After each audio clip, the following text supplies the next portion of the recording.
رابطه با همین شایعاتی که چند روز در مطبوعات و میدیا روان است.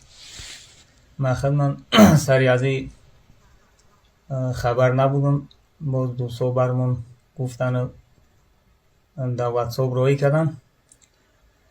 این توطئه و دستیسه‌های شده از طرف رسانه‌های مغرضی دشمن، گویا اینکه نظامی و دیگر مسئولین ولایت بدخشان یک عده به ضد نظام امارت اسلامی قدم کرده باشند و یا اینکه ناراض شده باشند کناره گرفته باشند.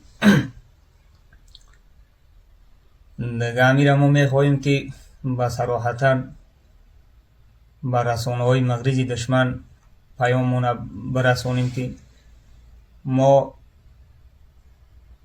همو نظامی و همو مجاهدی نیستیم که 15 سال 20 سال قبل در مقابل عقیده سکولاریستی و شر فساد و اشغال قیام کرده بودیم، مبارزه کردیم به خاطر اعلای کلمت الله و به خاطر یکی گیلم اشغال از وطن ما چیده شود و ظلم تجاوز بربریت از وطن دور شود و متجاوزین رانده شود.